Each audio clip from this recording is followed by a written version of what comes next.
இவங்க அடிக்கிற பால் அந்த கோட்டை தொட்டுட்டா 4, கோட்டை தாண்டிட்டா 6. அல்லேலூயா. ஆமா, உன் செயலெல்லாம் இயேசுவை தொடுகிற மாதிரி இருக்கணும். அல்லேலூயா. ஆமே, நீ காணிக்கை கொடுத்தாலும் அதை விசுவாசத்துல கொடுக்கும் போது இயேசுவை தொடுகிற. அல்லேலூயா. ஆராதிக்கும் போது விசுவாசத்தில் ஆராதிக்கும் போது இயேசுவை தொடுற. அல்லேலூயா. அநேகர் விசுவாசத்தில் ஆராதிக்கிறது இல்லை, விசுவாசத்துல கொடுக்கிறது இல்லை. அல்லேலூயா. விசுவாசத்துல சுவிசேஷம் அறிவிக்கும் போது இயேசுவை தொடுற, விசுவாசத்துல ஜெபிக்கும் போது இயேசுவை தொடுற. என்ன விசுவாசம்? இயேசு பார்க்கிறார்.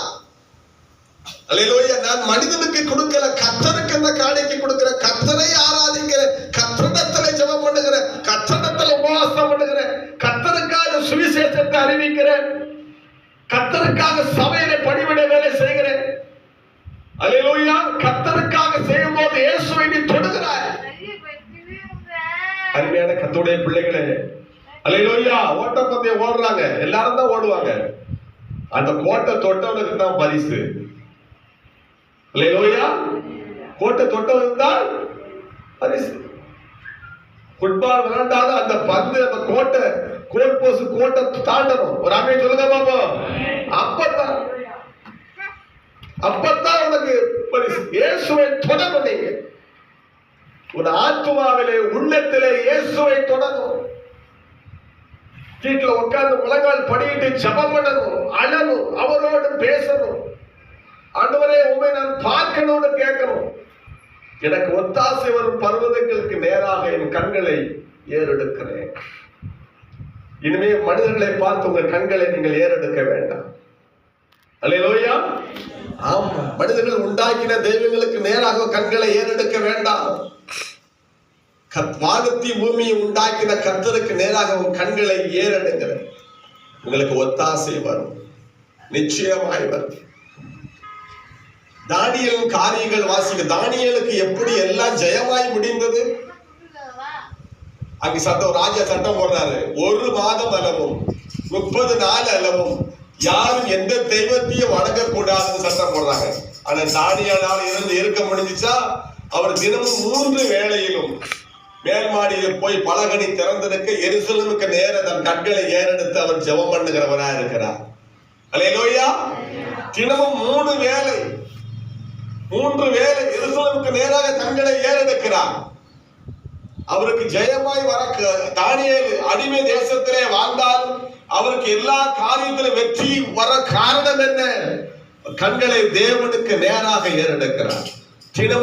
தினமும் வீடுகளிலே காலையில் எழுந்து மாலை நேரத்தில் எந்த நேரத்தில் உனக்கு வாய்ப்பு கிடைக்கும் முழங்கால படியிட்டு தேவனுக்கு நேராக கண்களை ஏறெடுக்கும் போது உனக்கு தேவன் ஜெயமாய் காரியத்தை வாய்க்க பண்ணுவார்.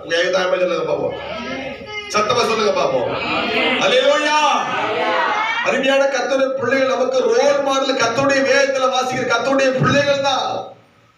தானியேலை நீங்க நோக்கி பார்க்கணும். பிரச்சனை நேரத்துல தான் 30 நாள் எந்த தெய்வத்தை வணங்கினாலும் கொலை செய்யப்படுவாங்க. சிங்க கெவியில் அவரை தூக்கி போடுறாங்க, சாகட்டும். உலகம் ஒரு சட்டம் போடுது. நீ சர்ச்சைக்கு போகாத, பைபிள்ல எடுக்காத, வேத வாசிக்காத, அல்லேலூயா சொல்லாத, உனக்கு சட்டம் போடுவோம். வீட்டுல கணவரும் பிள்ளைகளும் சொந்தக்காரன் மாமன் மச்சன் சட்டம் போடுவோம். அல்லேலூயா. ஆமா, போகக்கூடாதுன்னு. ஆனா நீ இயேசுவை விடவே கூடாது. தானியேல் எப்படி உயிரை பணைய வைத்து நின்றாரு பாருங்க.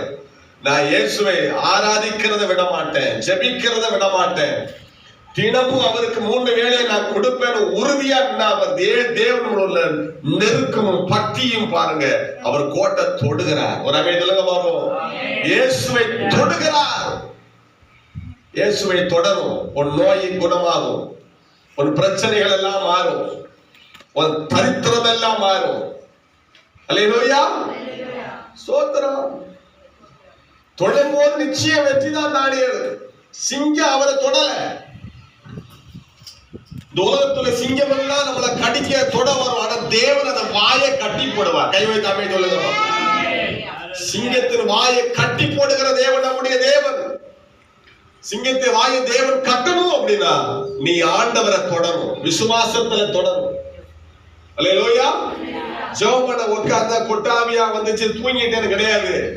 கொட்டாவி வருதா, பிசாசு ஜெபம் பண்ண விடலையா, எழுந்து நடந்து கர்த்தரை ஸ்தோத்திரம் பண்ணு, நடந்து கர்த்தரை துதி, போராடி ஜெபம் பண்ணணும். யாரோட? பிசாசோட ஜெபம் பண்ண விட மாட்டான், வேத வாசிக்க விட மாட்டான், சுவிசேஷம் சொல்ல விட மாட்டான், உன்னை கீழ்ப்படிய விட மாட்டான், கர்த்தருக்காய் கொடுக்க விட மாட்டான்.